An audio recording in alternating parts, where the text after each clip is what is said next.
Hey everybody, hope you're doing pretty good this week. And as we start off the week, we got a town hall pretty early in the morning. This is letting me do my recap at lunch today, which is pretty cool because in the evening I have to work pretty late. Thank you for those who are checking out my EMP videos. Remember, even if you're a Splinterlands player, EMP is a partner of Splinterlands, and their success could lead to card values going up if some of their big whales decide to get into the Splinterlands ecosystem. Doesn't necessarily mean you have to watch the videos, but it's one of the reasons why I'm going to continue to follow them, and sometimes there'll be some interplay on the cards when I'm showing people that I'm taking profits to buy Splinterlands assets, as that's one of the cool things about that partnership. But let's go ahead and get into the town hall today. Now, it wasn't super crazy or anything, no big announcements, but there were announcements of announcements. There was some interesting eye candy from Nate, and we met some very interesting people. Definitely, in theory, if you were going to skip one, this was one that you wouldn't have mind missing, unless you really like when they bring in a lot of different people that you haven't met from the company to hear about who they are, where they're from, and, you know, kind of what they do within the company. I'm interested in those kind of things because it's amazing to hear some of those stories. But at the same time, if you're just a casual player of the game, you just want to know when new stuff is coming out, what big announcements and partnerships are being made, and things like that. We got a lot of things hinted at that going forward from here, you're going to be very happy in those town halls. And that's one of the big takeaways from here is there's a whole lot of stuff coming, more stuff than we're aware of. And it's all going to be released in September leading into Splinterfest. And then at Splinterfest, I think there will probably be a few more big announcements. But let's go ahead and get into the great post once again by Rosie W. Again, I went ahead, gave her an upvote, gave her a tip you vote, and I will continue to support this post and user as she takes the time to kind of give us an instant full breakdown of what she thought went on in there. Now, you can read this for a more in-depth basically follow-up, and there'll be a pin to the post both on YouTube and when I share this on Hive. And if you can go over there and give it a vote, that would be very cool. Let's do a little refresh and see if my tip you vote came in. Yep, woohoo, we pushed it up to $5. So let's go ahead and drop down into here and we can get going on some of the key points. So the next town hall is going to be on the 6th instead of the 5th because Monday is a holiday. So hopefully everybody in the US does enjoy that holiday off. You get to relax and you don't have to worry about hearing the big updates. But then we should have Matt next Tuesday to go ahead and give us a lot more information. And you'll see that because in the beginning of this call, Agro brought on Dante. Dante is one of the heads of engineering. So he's one of the guys that's really helping, you know, all the devs make sure they're getting all their work done and maybe jumping in behind the keyboard when necessary from what I understood of him talking. They basically were having a little back and forth, and at one point it got kind of funny because he literally said, you know, I don't know how much I can tell you about these things because we you know, I don't know what I'm allowed to do. And Agro's like, well, I wish you could just leak everything. And it was pretty funny. But they said basically they would leave Matt to come and leak everything to us. So some of the one big things that he was talking about were some kind of interoperability things for the overall game system. One of the big ones they're doing is trying to have a universal authentication system so that we can go ahead and have players who are taking part in any of the other games that they are in, you know, a part of. So if you're playing GLS, you know, the MLSPA soccer game or whatever other GLS sports games you have, Splinterlands can be listed somewhere there, and you can click over there to play on it, and you can just press a button and automatically log in because you already theoretically have a Hive account from playing any of the GLS games, and you'll already maybe have some feelings of some of the same assets or some of the same kind of gameplays, or at least understand, hey, look, if you like this game we created this one too, and there'll be no hoops to jump through. The other thing that's kind of interesting about having a login system like that that's developed is third-party applications can probably use it too, so that you could automatically log into their applications if Splinterlands decides to share this technology with partnered projects. Think of the tower defense game we know is coming, being able to have a one-click to log in and already authenticate with their Splinterlands cards. I imagine that that's coming. I know that that thing is a little bit of a third-party build, but I think it's also being helped with the team, and we did find out a little bit more about that and when we're going to be doing those kind of things. Here's where he said, "I'm not really sure what I'm allowed to speak to," and Aggro wished he could leak it all. So that's when they wanted him to get more into the card generations of the new cards for the new soccer game, and like how it would work and the dynamics of how it would play. And he didn't really go ahead and get into any of that.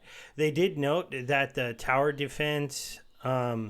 That we're going to be getting updates on nodes, tower defense, MLSPA updates, and a lot of different things coming on in the next couple of weeks. Aggie did hinted at a completely unannounced something that's going to be coming up this next month of September, though I don't know if it's going to be on the very next town hall or later on. But it's going to be interesting that they maybe have one more big partnership or big thing being announced. It would be pretty amazing if they already had a second sports league set up to go into the GLS platform. So now we're looking at literally the MLSPA game starting immediately. And even if it was like American hockey, which is like maybe the third biggest sport in America, if you can get another big brand, or maybe get one of the smaller European soccer leagues, and then we could start calling it football like we should.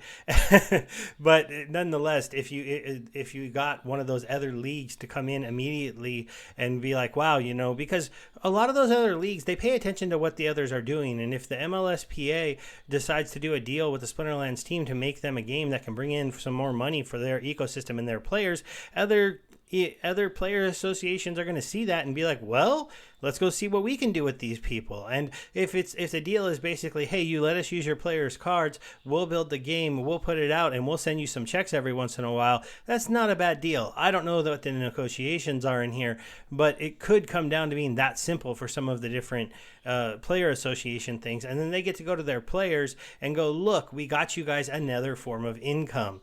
And a whole nother fan base and things like that. So who knows what's coming, but it's an exciting time to at least kind of sit back and wonder where we're going to be as we go into Splinterfest. They did talk a little bit about Splinterlands sales. They said about 300 tickets have been sold, but over half the VIP tickets have been sold. So if you want a VIP ticket, you might have to hurry. Sorry about that. But if you just want a regular ticket, you have time.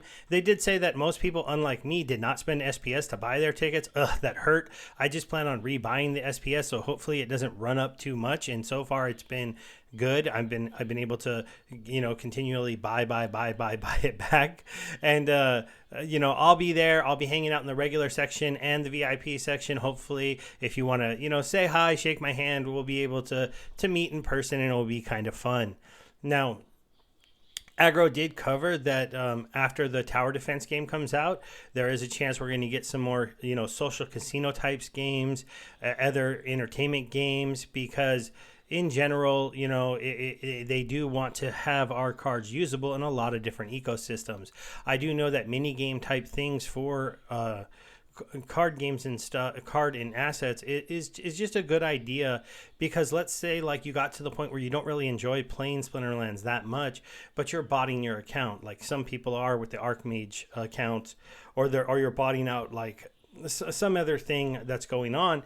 Well, now you can go and play these other mini games, and maybe those ones are more a cup of tea of something that you would rather do every day, because you just realize that Archmage is better than you. So you're like, why should I even play Splinterlands anymore? So more use cases for all this stuff is pretty good. Chatter came out. He basically said that next week announcements about the tower defense game and the Riftwatchers was going to be the main big things there. And then if Matt is there, you can expect some validator information. So that'll be a big thing. They did say that validator node rewards were supposed to be starting tomorrow, but it looks like they're going to be pushed back till next week, though that isn't going to be official until we see the release notes for whatever they do roll out with tomorrow in the big updates, because it's a possibility due to one of the devs being sick that they don't quite have all of that ready to go today. And I wouldn't say they need to rush it. Sure, I'd like to start getting some SPS for my 2 nodes. That's really cool, but if I don't want them to break anything either, so if somebody was sick and they didn't finish their code right now, you just got to let that person get better and then get back to it. So, They did really try to pump up Splinterfest. I think this was almost like a sales pitch to come, and they made a lot of good points. If only 300 people are going, they're going to be giving out over $15,000 worth of prizes within the tournaments. That doesn't necessarily mean you need to win the tournaments. I actually hope they format it so that it's like the winner maybe gets 2 or 3 times what the other people get, but that pretty much everyone that enters gets something. Because if it's kind of a rewarding thing for everybody that bought a ticket, maybe just for playing, you get something. For doing pretty well, you get a plot. And for doing really well, you get a couple plots or even a tract if that's something that's possible. But I don't want to see a thing where it's super top heavy. And I think we have a good chance of that, because if you look at the normal tournaments, they do pay out something, that's close to your entry fee, no matter, if you can just do decently well. So we'll have to see. And 300 people, it's not that many at this point, but they did also mention that even some of the team members have not got their tickets yet because, and it's interesting, they all have to buy tickets, but everybody's still trying to make sure they can make it out to Vegas. And I know that's something that a lot of people have to work with. And if you're outside of the U.S., it's probably almost impossible to get in right now. So hopefully, like they said, maybe Splinterfest can start doing something where it's like every other quarter they get some kind of smaller get-together going on. This one is going to be special because it's their first one. They're doing it in the special sports arena. They really talked about how when they do the tournaments, there's going to be like a production value, and they're going to be able to be like coming over to my screen, seeing what cards I'm picking, jumping over to somebody else's screen, seeing what cards they're picking, and then the battle's going to go live. And theoretically, they're going to have somebody there who's going to be trying to really announce the battles play by play and the hits, and oh my God, he missed. And it could be interesting to see, how this could really be done in production out. Maybe they'll want us to kind of show a little extra emotion, and if I get stuck in a situation where a couple dodges makes me lose, I pound my fist on the desk or something. But it would be kind of funny to do. I have to admit, I've been practicing in tournaments and I'm doing okay in the lower league ones. I'm getting my just totally trounced in the League of Champion ones, but a lot of the times when I get trounced, it's because they have a card I don't. So I'm going to be practicing more a lot this month in those tournaments and getting my butts kicked, taking a look at the teams that are beating me and looking at those few cards I don't have. I'm missing just a few of the dice cards, mostly the one-cost legendary summoners. The green one pops up in a lot of the Mylord decks, and not having that armor repair thing is just a bummer, but it's something to look into. Nate was, saying that, they're getting, everything is pretty ready to go for Riftwatchers, and they're don't worry, the team is going to continue to work on land. They're going to continue to work on everything else. On the non-card market, they said that there's a lot more involved than anyone that expected, and so they're trying to figure that out, but they're starting to get a lot closer. We got to see some of the UI designs, so now this is like the secondary screen for packs, so in the new UI. So this would show how many packs you own, how many packs are currently listed out onto the marketplace. You can click on a button to view your listings. You can go to the for sale tab. You can see all the different packs that are for sale, who's selling them, what price they're selling for, and then you can buy with a couple different cryptocurrencies. I'm assuming this will be DEC, credits, and SPS. And so we'll see if there's anything else that you can go ahead and buy with on the internal market. I'm guessing you'll have to buy your credits or buy your DEC and then come buy the packs on the secondary market, but at least it will all be happening in-house. I think this will open up a much better marketplace for the older packs and for things like titles, lands, and totems, because we do have a group of players who just don't fully embrace the Hive ecosystem, and so they don't go onto tribal decks. They don't really understand their Hive wallet. They don't really download their keys, and maybe it's not a lot of big players, but we'll see if this really moves the market on some of that stuff. We did get, this is probably the funnest thing, we got the picture of one of the new abilities, and now we're all playing guessing games on what this is. I think some of the best ones I've seen was that this is, well, I said maybe that this is, you see a taunt monster and you get super angry because that's always caused you such problems and before, and the new monsters can do double damage to taunt monsters. I thought that would be pretty funny. Over on Twitter, let me see if I can find this. I should have had it up right away, but I know I got a reply. Here we go. So if we go up, we got Infidel came through with damage, that it's amplified damage after an ally dies, like Bloodlust. So that would be kind of interesting, right? They kill off one of your weaklings, and you get so angry about it that you get stronger. I could see that. And then we had Batman come in with an Enrage for magic or ranged attacks. I don't know if they would do that because Enrage already technically works for magic and ranged. It's just not typically given to magic and ranged. So it seems like maybe we would just get some magic or ranged monsters that had enraged as opposed to a new ability. So I do like Infidel's idea, though. That one was pretty interesting, so I thought I would share it with you. We got, another breakdown of how some of the card art is designed. And, as not being a digital artist myself, it's always amazing that somebody can go from this to this to this and end up with this. I mean, I admit it looks somewhat similar, but once they get the color and the detail in there and stuff, it's pretty amazing. This card is going to be one of the fire cards from Riftwatchers set. I can't tell if this would... It looks more like a melee card that would maybe have magic attack also, which would be interesting for the fire team because it has all this fire on its hands. But we'll have to see what this ends up being. We got a new wallpaper, which will probably be my thumbnail for this video, so you'll probably see it before I show it to you here, but it's always fun to see. This is some of the overlords that come through. I have to admit, I haven't been engrossed enough in the lore to fully understand and appreciate these things, and I do think that if we took the time to read it through, it would probably be pretty much make this artwork just a little bit more endearing to us. There is a link here to the latest Tomb of Chaos story, but I've only read like the first 4, so I'm way behind. Let's see, Weird Beard, he talked about the fact that one of the big things is Ali Straza and Mason, who they did the special deal with, have actually began to really like the Splinterlands game. They like the quick format because when you go from playing Hearthstone to Splinterlands, Splinterlands is quick. You can do it a lot faster. They like the fact that it's a play-to-earn ecosystem. They've been buying cards on their own, investing their own money into the game, and are planning on hosting their own tournaments. The big thing for Ali, this is one of those people that wanted ghost card tournaments because her big core fans are all Hearthstone players. Asking them to come buy a bunch of Splinterlands cards so that they can try the game and play in a tournament that she's hosting doesn't make a lot of sense. But being able to host a ghost card tournament is something that they will do all the time. I've joined Ali Straza's Discord. I've been in contact with them very a little bit. I don't really think I've registered. I'm not a big enough streamer as to who I am, but I bought some of her Ali coin. I went through the process. It's on the Sol blockchain. It's actually really confusing. I had to jump through a bunch of hoops, but they do special tournaments for the people that are holding their coins, and it looks like going forward they're going to be having Splinterlands people doing special tournaments with her in the ghost card tournaments. So if you are a Splinterlands player and you want that to succeed, join their Discord.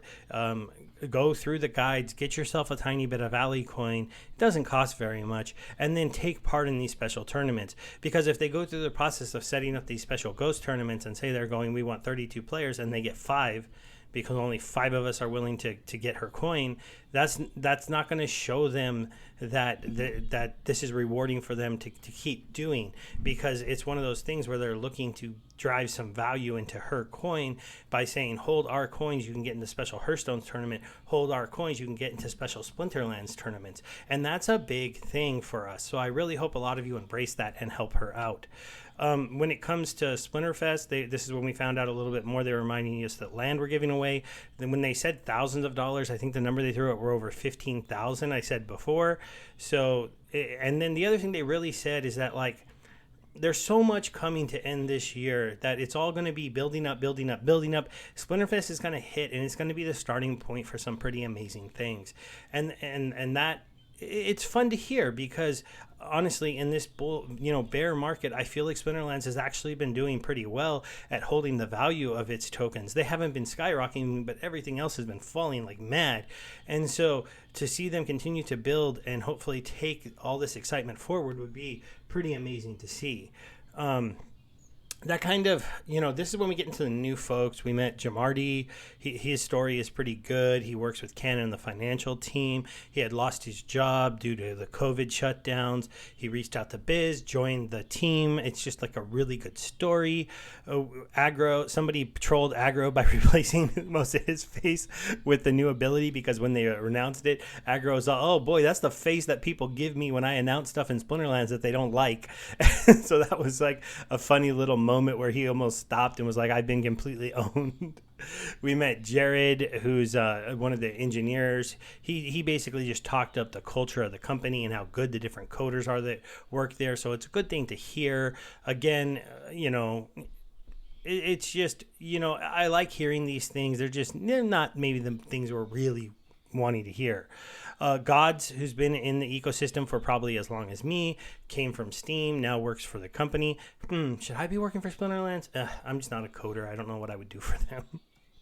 So, they had a good conversation. He's from India. He does a computer background. He started off by building the Splinterlands wiki. They said, hey, you did a good job. Why don't you come and work for us and do this stuff kind of for us? And so, these are all really good stories. The other thing that Aggro did, and I don't remember exactly where he did it. I might have skipped over here. He once again showed me why him and Matt are so special, and why I've always believed that they're going to make sure that they take care of the players of their games. Because he talked about something where he calls a spawn point equality. And he says one of the big problems with the world right now is that I spawned in America, in California. And even though I spawned to poor parents, because I spawned in California, I had way more opportunity than somebody that spawned somewhere else. If you are born, and it's not right that a lot of your life can be dictated based on where you are born. And he's hoping that the technology world, as it grows, as internet gets proliferated across the entire globe, that things like Splinterlands and the ecosystems that are being built in the Web3 world can kind of end that injustice. Education will be easier to get a hold of, and opportunity will get easier to get a hold of. And that's something, to hear somebody striving to do those kind of things. And he's not like, I want to make myself super rich. I want to get myself 12 Lambos. He doesn't go out there and brag about how popular his game is. In fact, one of his favorite lines is that he's minted other millionaires, not that he himself is a millionaire. And when you hear him speak in these kind of things over and over again and consistently deliver over the last few years, it always impresses me, because it takes a special person to build something this successful and be willing to see so much of the profits go out to the community. Now, given it might make it a little easier because he has a big card collection, so he's taking part in his ecosystem, and so when the cards were at the top, he also got to see that great appreciation. But it still impresses me to this day to just listen to him talk about those types of things. We also had one of the things that were interesting. He pulled on the lady that did the voice thing to do the Splinterlands TV stuff and do the shout outs again. And that was pretty interesting. One of the really cool things is that we seem to have connected with Nick, who knows a lot of the inner workings of how the Twitch ecosystem can work to help each other.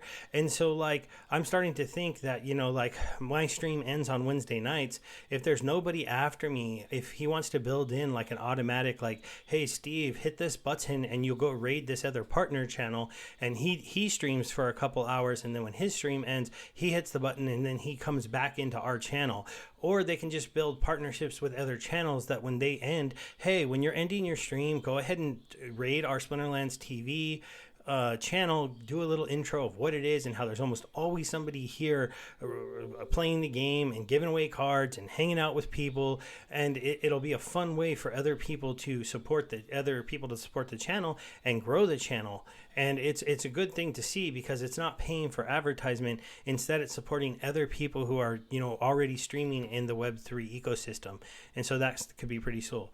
The YGG guys were in the crowd. They got pulled up. Their conversation was really talking a little bit about how they have their own DAO, and if you're a serious player and you want to go ahead and get into their DAO and play with them, they're doing special tournaments throughout the season that are basically tracking how much you're giving into the guild that they put you in by like, how are you playing in brawls? Are you winning in brawls? Are you playing in tournaments? Are you winning in tournaments with the accounts that you're playing, and those kind of things? And then you can earn their YGG DAO token. The big thing that was interesting about this was to hear a DAO come in. So the YGG, team, and then their own DAO coming in and going like, look, our DAO is getting ready for how we're going to do our votes, to do our big votes that we have on your Splinterlands proposal system. And so this is one of the things I told you about. There's going to be some people that are very interested in that Splinterlands proposal system. And I hope everybody out there who's like middle of the road whale is making sure they have a big enough stake. I'm not comfortable with my 250,000 stake. I showed in one of my videos that my vote doesn't really mean that much, and I would like my vote to mean more, but I just haven't, I haven't been selling my tokens realistically, but I hadn't been buying because I was getting them for free. And now I'm realizing, you know what? I might have to start buying these because I want more of a say. And when I went there and I saw how much had already voted, I didn't have that much of a say. Given the vote was really lopsided because this first one was fake, but I'd rather have the ability to be like, oh boy, they're down by 1 million votes. I can make that up if I want to change that. So we'll have to see if I can get to that kind of a staking goal, but it's going to be pretty hard. SBS rewards questions, they have that new thing where you can't claim your rewards until you've earned 5 SPS, and then you have to hit the button to get them. I'm okay with that right now because SPS is so low in price, and they're working, they're not really working on another upgrade to that. Basically, the problem is we play so many battles per day that doing a claim on every single battle or moving those tokens automatically would basically use up a lot more resource credits, and you'd have to understand the Hive blockchain as to why that's not really sustainable, especially since they're already giving away so many resource credits to accounts so that if you don't have a big Hive stake, you can play the game. So for now, I think this is just a slight inconvenience that you're going to have to live with, and I don't see that changing in the near future. On the tower defense game, the one thing I took away from this for sure is that there's going to be discounts with vouchers to buy the packs for that game and the different assets they sell. So there's going to be, a nice little boon for the voucher system that we're going to be able to buy things with DEC tokens. So it's giving a DEC token another use case, which is really good to help us get back up near peg. And also that actually gives SPS a use case because if you get over peg, then the SPS burning comes into play. And then they basically did say that you're going to have to stake Splinterlands cards on the towers to make them stronger, and that they think that it's going to be their stats and abilities that make the tower stronger. So maybe you'd have like a regular archer tower, and if you staked a Jotun to it, you would get splash damage and more range damage, literally. But I don't know if anybody's going to be staking their Jotun into a tower defense game, but we'll have to see the white paper and the play to earn mechanics that are going to be in that tower defense game. But it's sounding pretty exciting for being able to take some cards off of the market at a time when land was supposed to be doing that, but it isn't. So the market feels like there's too much supply. I personally am loving this. I'm buying up very cheap rewards cards, very cheap summoners, about as quickly as I can. I'm not like a huge whale, so I'm not moving the market. But while people want to sell stuff close to burn value and people want to sell stuff under $2 for a summoner on a $4 pack, I'm probably going to take advantage of those opportunities when I can. And, it's not financial advice, guys, but if you have the means, it's better to be buying stuff when it's cheap and there's still lots coming into print as opposed to when it's not going to be cheap and there's not that much coming into print. On the miscellaneous questions, there was some ones about if they're going to attend a certain event. That wasn't really that important. I don't think there was anything really big in the end questions. There was just, some new people kind of asking things that I think the team has answered in the past, and a little bit like, why aren't you doing more for this, and that while you're releasing a tower defense game? That to me, that's somebody that didn't understand that the tower defense game was mostly a lift by an outside team who wanted to just integrate it with Splinterlands assets. And so, the team, I feel like they're working pretty good. They've been hitting most of their deadlines, and we'll have to see how many things they have to push. The SPS validator stuff is the only one I know they've kind of been missing on. At least to me, that's kind of big, but at the same time, I feel like I'm okay with what's been going on recently. So let's see. In the rapid fire questions, they talked about the arcade games. There was something about a data collection proposal, but I don't know if they're going to be able to do that. There was a joke. Is it good luck to buy 110 packs? Aggro said, no, it's better good luck to buy 2K packs. License SPS rewards, that's when we found out the dev was sick, so probably next week and not this week. Could you spoil us with some new card art skin? Aggro actually tried to get Nate to do this, but he wasn't able to. He just didn't want to do that yet, probably because he doesn't have anything officially that's coming out. Once again, the MPLS game seemed to be going for sale in early October, with more details to come in the white paper. Was there anything else that popped up? Gladiator tournaments would be fun. There was a question about when it's going to be possible to use the promo cards from Chaos Legion in the Chaos Legion only tournaments. Basically, on the back end, there was a designation bug where these cards were marked as promo. All promo cards are marked as promo. So if you enable Dr. Blight into Modern, it brings all the promo cards into Modern. If you leave them in Wild, then all the promo cards in Wild. So it's going to take a dev having time to go and change that. And really, just with everything else that's going on, basically what was pointed out here is there's not enough people playing tournaments. They're not popular enough for them to pull the devs off the work to go ahead and fix this. But Weirdbeard said, hey, if we can start getting 5,000 people to play in each tournament instead of 1,000 person, then I might have a little bit more pull to make them come change this now, because the team they admitted it needed to be fixed, but it was going to take dev work and they just didn't want to put an asset on that at this time. I don't even know what the WMG project is, so I feel like I'm out of the loop on this one, because somebody said, what about the WMG project? And maybe I just am not thinking of this right now, but they wanted an update, and he said later this week. Oh, one big thing Chatter did announce is they are doing an AMA with Hubai Global, who they got listed on their exchange. So that's kind of big news. If, it makes some people interested in the SPS token. Hopefully they do. A lot of people are asking them questions like, why should we hold this? What can we do with it? And they'll be able to talk about the staking, the liquidity pools on the Hive blockchain, and kind of the governance system to see if they want to, be investors in part, guiders of this game. All right, everybody. So that really kind of wraps up the town hall recap. I'm going to try to start doing these on Mondays and sharing them Monday afternoons and doing them in the evening. But when the town hall is a lot later, I won't be able to do that. And once again, it's great now having Rosie here doing her recap, sharing these things for us immediately. So thank you once again for doing that.